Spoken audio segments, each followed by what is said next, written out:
21, 2025, figure4online.com/wrestlingobserver.com. We're back home, but ready to go. Let's talk about the Raw after WrestleMania. Great show. Yeah, it was a great show. This was the best Raw after WrestleMania in a long time. Which was needed after the main event of the second night of WrestleMania. Yeah, maybe ever. And it was one of the better Raws that I've seen. It was, I think the angle at the end really was really tremendous. And, there's some other surprises. Rusev debuted, set up a lot of different matches. Randy Orton and John Cena obviously main eventing the next pay-per-view in St. Louis, Randy Orton's hometown. So John Cena will probably get booed there. Should hope so. And a lot of interesting crowd reactions. Becky Lynch turned heel, got cheered. Probably even more than when she the night before. Braun Breaker turned heel, although he was never really defined as a babyface or a heel. And Rollins, obviously was with Paul Heyman. Seemed to set up Punk and Roman against Braun Breaker and Rollins. Yes, as a big program. Well, we're going to get into all that in a moment here, but first off, we had two people that just passed away. Hisashi Shinma at 90, as well as Black Terry. Yeah, so Hisashi Shinma is a really famous, legendary person in the Japanese wrestling scene. He started, there are stories that he trained in Rikidozan's dojo, and there's nobody alive who can confirm or deny it, but it was something that he had claimed, and he did have a judo background, but he started in the office with Tokyo Pro Wrestling in 1966, which was a group that broke off from JWA. Was like at this point the only wrestling promotion of any size in Japan. It was Rikidozan's company. Rikidozan died, and then Baba and Inoki and Toyo Noburi were like the top stars, and then Inoki and Masa Saito and some others, Hiro Matsuda, formed or were with Isao Yoshihara, who later became the IWA promoter. Shinma was behind the scenes as well. Formed Tokyo Pro Wrestling, a short-lived company with Inoki as the top star, and that's where Inoki really kind of, as the top star for this rival company, when he went back to the JWA, he moved up to like the number 2 spot behind Baba.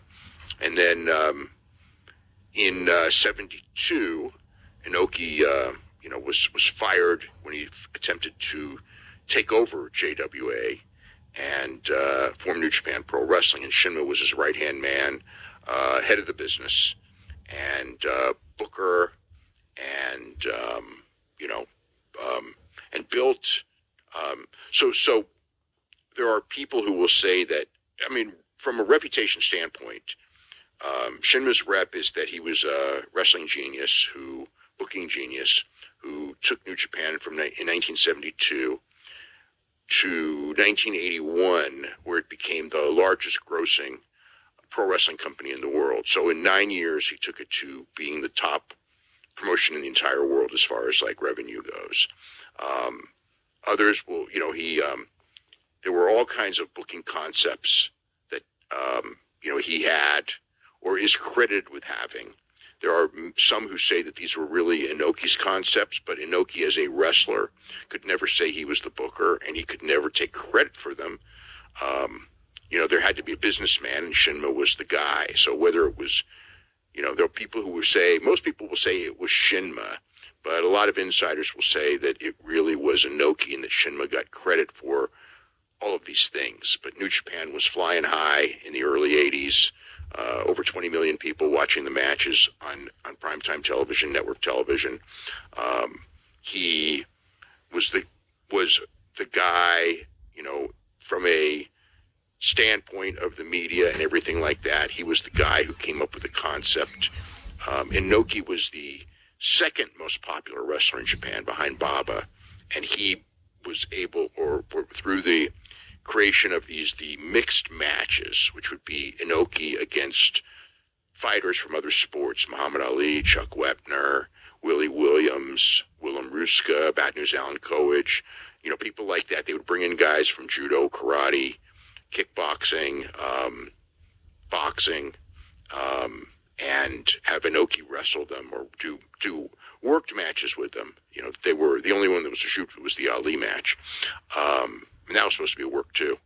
But by doing so, those matches captured the attention of the country. Inoki became this, Japanese sports legend, fighting guys from other countries that were, legitimately, Willem Ruska was an Olympic gold medalist in judo, and things like that.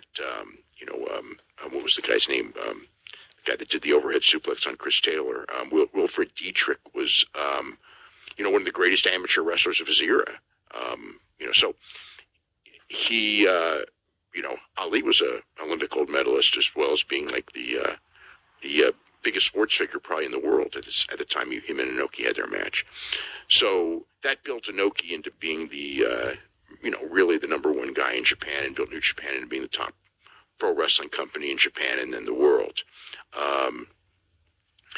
He created in Japan the first junior heavyweight division that was really important, which was using Tatsumi Fujinami as the WWF Junior Heavyweight Champion. He was the figurehead president of the WWF when they had basically an alliance, which was New Japan, UWA, and from Mexico, and WWF.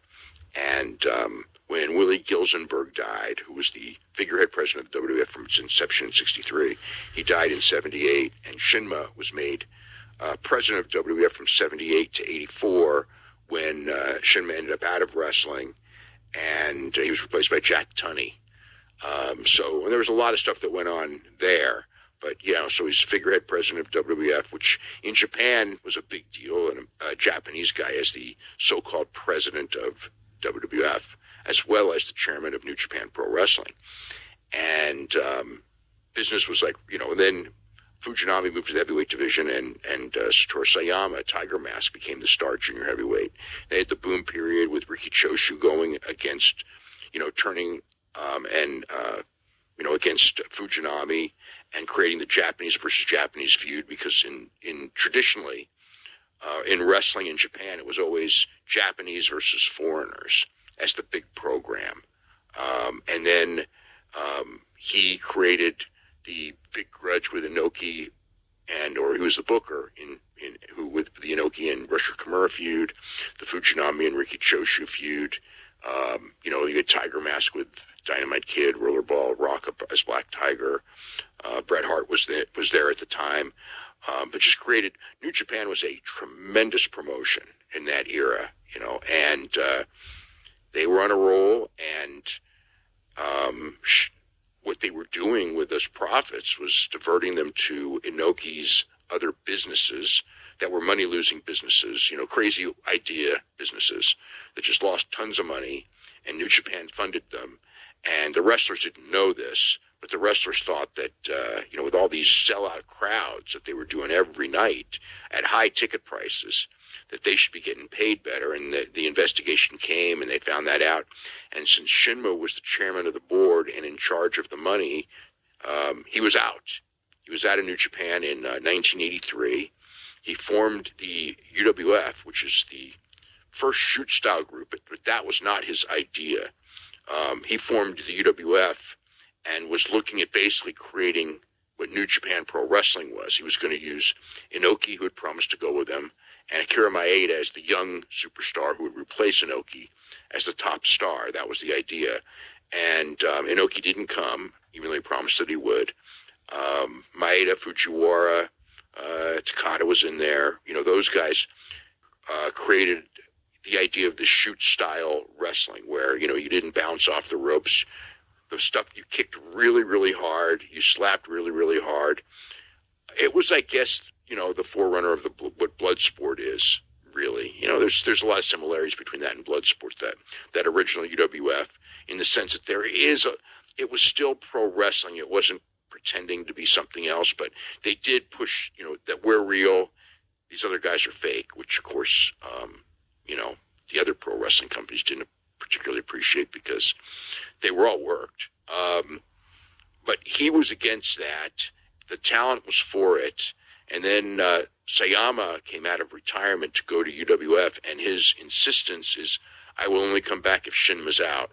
So Shinma was out. And the UWF didn't last much longer, but it was very, very influential. And Shinma really didn't do much in wrestling, after that point in time. He was the figurehead authority figure for, funny enough, Sayama's Real Japan Pro Wrestling until like a year ago, or maybe even a couple of months ago. So he did have that thing, and he would be brought back. I think he was with Katsuhiko Nakajima when Nakajima came to All Japan to feud with Kento Miyahara. I think he was in his corner, kind of his figurehead, trying to, as Nakajima was trying to be kind of like this Inoki character. So, that was basically it. But in the, so many of the concepts, like if you're a wrestling fan in Japan or a sports fan in Japan, probably over the age of 55-ish, it was like, this guy's like this larger than life booking genius, guy who was the guy behind Inoki. When Inoki went into politics, Shinma was with him. Shinma was the manager of Inoki when Inoki was a senator as well. So he was a political figure. So he was close with Inoki, during Inoki's rise and most of his public career. That was the deal with Shinma, but certainly one of the most influential people in wrestling in the world in the 70s and into the early 80s. And, one of the credited as one of the great bookers of all time. There will be people who will dispute that and say that he was a guy who took Inoki's ideas, took credit for Inoki's ideas. So, there's two sides to the story, but generally seen as this booking genius who led to the mainstream biggest period in New Japan was that early 80s period with Choshu and Inoki and Fujinami and Tiger Mask. And he was the guy, who was the business manager running the company when they were doing that great business and those great television ratings. And Black Terry also passed away. Yeah, Black Terry actually was one of the guys who he started. He was 72, and he was still wrestling. I think he had his last match in March, so he was still wrestling on occasion at 72 years old. But he dates back to the early 70s. I was first familiar with him, and when he came to California, he was like really small by the standards of U.S. wrestling, like really small and really freaking good. Technical wrestling wizard, but did not spend much time in the United States. I think that was the only, run that he had. But he got big in the 80s in the UWA, where when he was the world lightweight champion. And then he was part of a trio called Los Temerarios, which was a great working trio. They worked with all those famous trios and, the Villanos and the Brazos and all that were bigger stars, but they were one of those trios, during that heyday of trios in the UWA. And after the UWA folded, he worked really mostly independents, a lot of WRG, trained a lot of guys, very nice guy, a lot of the wrestling experts, the Mexican wrestling experts in the United States, he was like a go-to guy. They knew him.